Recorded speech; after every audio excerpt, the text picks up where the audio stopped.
Bangladesh is burning again. Bangladesh एक बार फिर से एहतजाजों की आग में जलता हुआ नजर आ रहा है।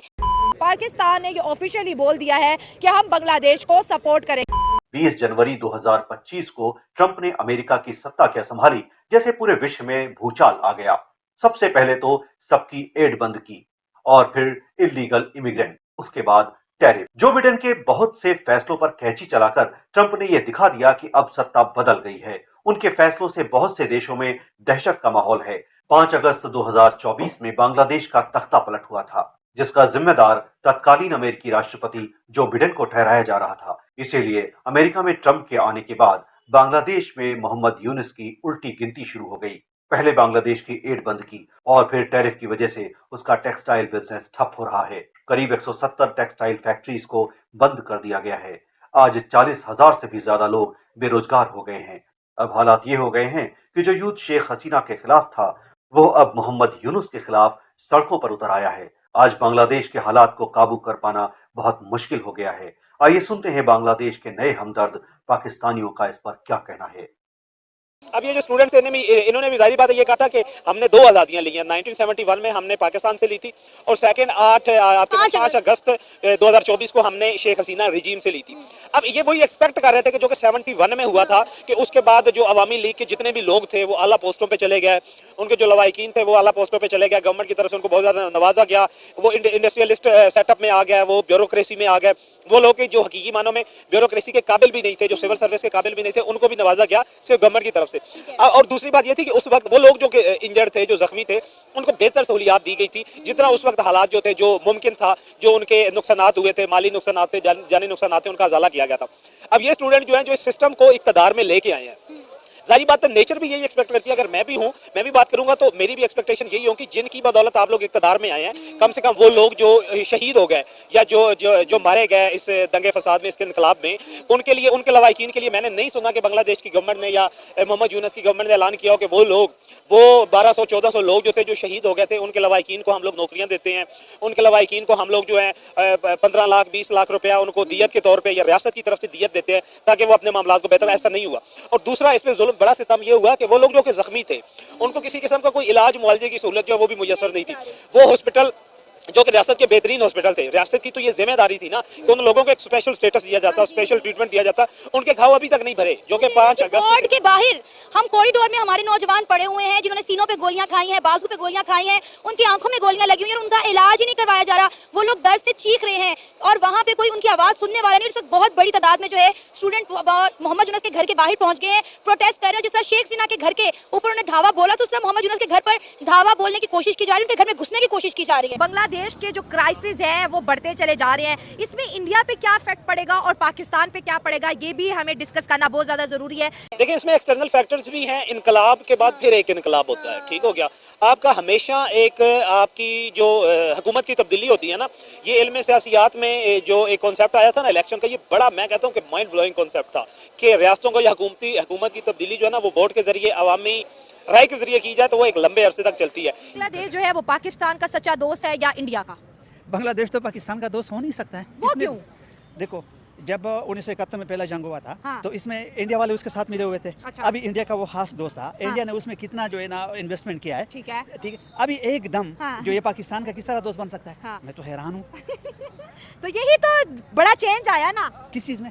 यही कि आपने कहा कि बांग्लादेश और पाकिस्तान का दोस्त नहीं था, अब वो बांग्लादेश पाकिस्तान का दोस्त है। ठीक है, अभी मैं आपको बात बताऊँ। हाँ। ये सारे मुल्क के जो वज़ीर आज़म है, हाँ। वो जो किसी और मुल्क के साथ बात करता है तो सफारती तौर पे वो करता हाँ। है, और उसका डॉक्टर यूनुस जो है वो प्रेस कॉन्फ्रेंस में बात करता है। तो प्रेस कॉन्फ्रेंस में बात करना और जो है ना ये प्रॉपर चैनल से, फॉरेन मिनिस्ट्री बात नहीं कर रही है। तो इसमें अभी अगर डॉक्टर यूनुस के साथ हम दोस्ती बनाए तो क्या ये दोस्ती पक्का होगा? जो एक बंदा सफारती तौर पर किसी के साथ बात नहीं कर सकता है और प्रेस कॉन्फ्रेंस में बात करता है, फिर कल भी ये भी बोलेगा कि पाकिस्तान तो मेरा दोस्त नहीं है क्योंकि हमने तो प्रेस कॉन्फ्रेंस के जरिए वो किया है। ये जो इनकलाब होते हैं, इन इनकलाब को मैनेज करना, वो ऐसे जो थर्ड वर्ल्ड के हमारे कंट्रीज होते हैं उनके लिए इनको मैनेज करना बड़ा मुश्किल होता है। और फिर ऐसी कमजोर लीडरशिप आप देखें ना कि इनमें से मोहम्मद यूनुस कोई सियासी रहनुमा तो नहीं था ना।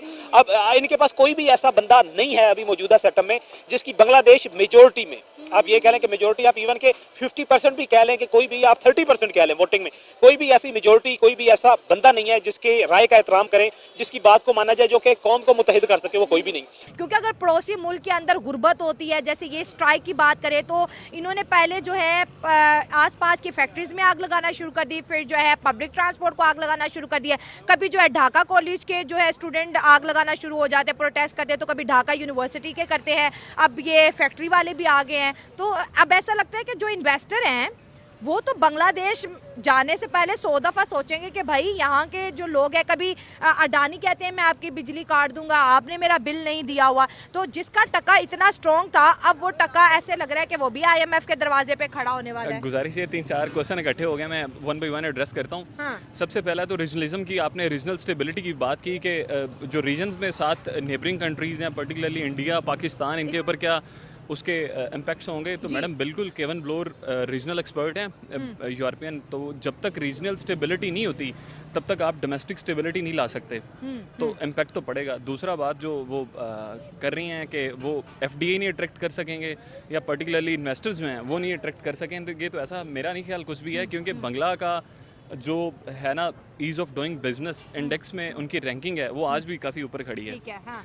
उनकी पॉलिसीज़ जो हैं, स्टेट पॉलिसीज़ इस चीज़ को सपोर्ट करती हैं, और वो बल्कि आने वाले जितने उनके इन्वेस्टर्स हैं ना उनको बड़ा स्टेट खुद फैसिलिटेट करती है, और इसकी वजह से यही वजह है कि हम उतनी इन्वेस्टमेंट अट्रैक्ट नहीं कर पाते एनुअली जितनी बंगला।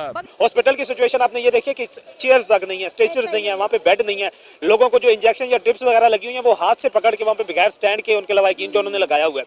तो अब ये इस तरह के मामला सबसे पहला करना यही चाहिए था, मौजूदा जो आपका इनकलाबी सेटअप है, कि उन लोगों को बेहतर ट्रीटमेंट देना चाहिए था, उन्हें नवाजना चाहिए था, उनके वो जो एहसास मरूमी थी, उनके जो नुकसान थे उनका अजाला करना चाहिए था। लेकिन इन्हें ये लगा कि हमने हसीना रिजीम से निजात हासिल कर ली है, तब पूरे का पूरा बांग्लादेश जो है, पूरा बंगला हमारे साथ है, लेकिन ऐसा नहीं है। नहीं, तो अभी जब बांग्लादेश के लोग पाकिस्तान आ रहे हैं तो इस पे भी तो लोग बात कर रहे हैं कि भाई वाह क्या बात होगी 1971-72 के बाद ऐसा कुछ दिख रहा है। और दूसरी तरफ से इंडिया को भी बहुत परेशानी हो रही है कि बांग्लादेश पाकिस्तान से क्यों इतनी दोस्तियां कर रहे हैं। देखो मैं आपको एक बात बताऊं, अभी बांग्लादेश के जो लोग हैं वो तो मुसलमान के आते हैं, हमारे साथ इसका साथ मोहब्बत है, वो तो इसमें तो कोई शक नहीं है। उसकी रीजन ये थी कि इनकलाब जो होता है ना, इनकलाब मेजोरिटी की फेवर से नहीं आता, वो गोली की सरकार से या वो जुल्म और तशद्दुद से, बर्बरियत से आता है, तो वो एक मखसूस तबका होता है। अब ये कह लें कि स्टूडेंट 20 से 40 हज़ार थे, तो 20 से 40 हज़ार स्टूडेंट जो आप ये कह लें कि वो 1 से 1.5 लाख घरानों की नुमाइंदगी कर रहे हैं। 1 से 1.5 लाख घराने के साथ अगर आप ये कह लें कि उनके साथ कनेक्टेड 5 से 10 घर थे, तो मैक्सिमम 8 से 10 लोगों की नुमाइंदगी कर रहे थे। और बांग्लादेश में जो इलेक्शन होता है तो वहाँ पे इलेक्शन में कम से कम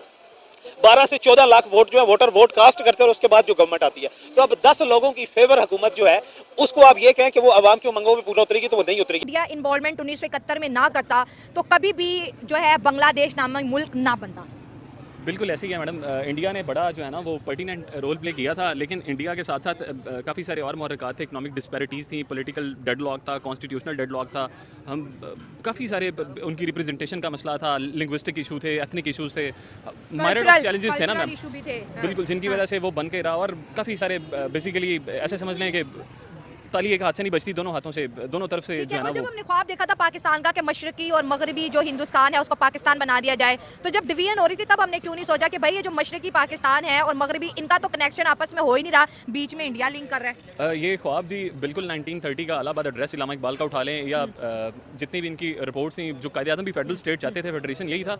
लेकिन आप भी देखें ना मैडम, जब इतनी जियोग्राफिकली प्रॉक्सिमिटी नहीं है, इतना बड़ा डिस्टेंस है, तो बड़ा मुश्किल था। आपने दूसरी साइड पे ये देखा जो इंडस्ट्रियलिस्ट थे, अब क्या हुआ कि भारत के साथ इन्होंने बिगाड़ी, जिनकी इनकी इकोनॉमी जो कि भारत पे डिपेंडेंट थी, पिछले आप ये कह लें कि 57 साल से वो भारत पे डिपेंडेंट थी, उसको इन्होंने अचानक निकालना शुरू कर दिया। उसके चुंगल से आज़ादी इन्होंने कहा कि हमने जो भारत नवाजी से हमने निकलना है। अब भारत की बहुत बड़ी इन्वेस्टमेंट थी, भारत का अब सारा बिजनेस टेक जो था वहाँ पे था, इनकी इलेक्ट्रिसिटी वो प्रोड्यूस कर रहे थे, इनकी टेक्सटाइल इंडस्ट्री वो चला रहे थे, इनकी ऑयल एंड रेगुलेटरी इंडस्ट्री जो थी उसको वो चला रहे थे। अब उन्होंने भी अपना बाजू जो है वो खींचा। अब गवर्नमेंट ने क्या किया कि सबसे बड़ा सेटबैक जो होता है प्राइवेट सेक्टर में इंडस्ट्री को नेशनलाइज करने का, हमारे यहाँ भुट्टो सरकार ने इंडस्ट्री नेशनलाइज की, इंडस्ट्री तबाह बर्बाद होगी। अब इन्होंने नेशनलाइज किया, कुछ इंडस्ट्रीज को नेशनलाइज करके कोड़ियों के दामों जो है अपने जो करीबी लोग थे, जो को थोड़े आप ये कह लें कि दौलतमंद थे, उनको बेचना शुरू कर दी। अब वो लोग जो थे क्योंकि उन्हें पता था कि उनके पैसे नहीं लगे, वो ना वो सहूलियात दे रहा है, ना वो सनतकारों को या वो जो मजदूर तबका था, आपको पता है यूनियन वहाँ पे बड़ी मजबूत है, उन्होंने ना उनको सहूलियात दी, ना उनको वो बेनिफिट्स दिए जो कि पहले प्राइवेट सेक्टर में उनको मिल रहे थे। कहीं पे भी आप लोग चले जाए ना, तो हमेशा इंडस्ट्रियल सेक्टर में, कॉमर्स सेक्टर में, कॉर्पोरेट सेक्टर में ये देखा जाता है कि प्राइवेट सेक्टर आपका माइंड ब्लोइंग होता है, वो बेहतरीन सहूलियात देता है, वो वर्क लेने की स्ट्रेटजी जो होती है उसको जानता होता है। गवर्नमेंट के पास जब भी कोई कॉमर्स सेक्टर आता है तो वो तबाह होता है। अब वो 40,000 के करीब लोग जो है वो सड़कों पे निकल आए, उन्होंने ढाका का घेराव कर लिया है, ढाका के इर्द गिर्द जितनी इंडस्ट्रीज थी उनको उन्होंने आग लगाना शुरू कर दी है। अपना नुकसान खुद कर रहे हैं। अपना नुकसान कर रहे हैं। और दूसरे सोने पे सुहागा ये है कि उनका जो नॉन इलेक्टेड पर्सन है उसके घर के सामने खड़े हुए। अब जब इस तरह के हालात हो जाते हैं, अगर वो धावा बोलते हैं मोहम्मद यूनुस की गवर्नमेंट पे, तो आपने ये देखा कि लास्ट टाइम शेख हसीना वाजिद का तो 15 साल का एक मजबूत इक़्तिदार था, जिस पर रिटेलिएट भी किया गवर्नमेंट इंस्टीट्यूशन ने, पुलिस ने भी, उनकी पैरामिलिट्री फोर्सेज ने भी, उनकी फौज ने भी जो है उस पर रिस्पॉन्स किया, उन्होंने रिटेलिएशन की, उन्होंने आप ये कह लें कि शेलिंग भी की, आंसू गैस भी छोड़े, गोलियां तक चलाई। ये जो आप ये कह लें कि 1.5 से 2 महीनों का या 4 से 5 महीनों का ये जो एक सेटअप है, इस पर किसको क्या जो आप कह लें कि गवर्नमेंट के नुमाइंदे उनको इस पर क्या ट्रस्ट है? अभी जो मैंने महसूस किया है कि वहाँ पे एक एक्सट्रीमिज्म से हट के दूसरी एक्सट्रीमिज्म फरोग पा रही है। अच्छा, वो कौन सी है? जैसे कि लोग अक्सर रिपोर्ट्स आती हैं कि वहाँ पे दुकानें चलाई जा रही हैं, लोगों पे जुल्म भी किया जा रहा है। चलें ठीक है, ये फ्रस्ट्रेशन की हद तक तो ठीक था कि वो निकाल रहे हैं, लेकिन इसका एक लीगल प्रोसेस भी हो सकता है। जबकि वहाँ पे अवामी हुकूमत है, तो अवामी हुकूमत का तो ये मतलब है कि वहाँ पे अवाम के हक में फैसले किए जाएं। अच्छा, अगर आप अपना रोजगार मांग रहे हैं दूसरों का रोजगार खराब करके, तो ये अच्छी बात नहीं।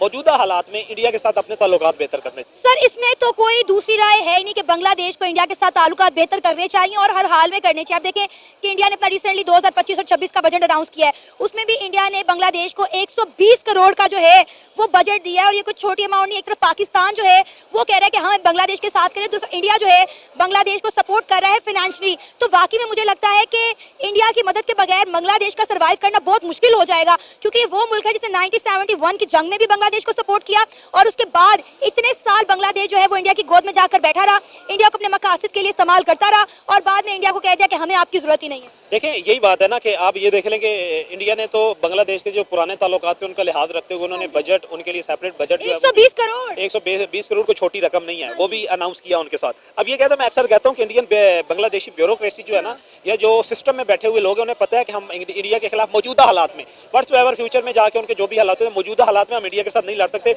ना उनके साथ हम खींचातानी कर सकते हैं, ना उनको हम लोग बाजू दिखा सकते हैं। अब उन्होंने ये क्या किया कि पाकिस्तान तो पहले भी बांग्लादेश को सपोर्ट करता था। देखिए, हमारा तो वो नेबरिंग कंट्री है, हमारे मुल्क से ही उसकी रीबर्थ हुई है, हम तो पहले भी सपोर्ट करते थे, लेकिन ये था कि उस वक्त हमारे से कोई सपोर्ट लेता। अब हम सपोर्ट करते हैं कि हमारा इंडिया के साथ उनकी बॉर्डर शेयरिंग है, बहुत बड़ा 2200 किलोमीटर से ज्यादा का शेयर बॉर्डर है। दूसरा, उनकी मैक्सिमम इन्वेस्टमेंट आप ये कह रहे हैं कि 40 to 60% इकोनॉमी जो है वो डिपेंड करती है इंडियन बिजनेसमैन पे, इंडियन आप ये कह लें कि आप कॉमर्स सेक्टर पे, इंडियन कॉर्पोरेट सेक्टर पे, इंडियन इंडस्ट्रियल सेक्टर पे।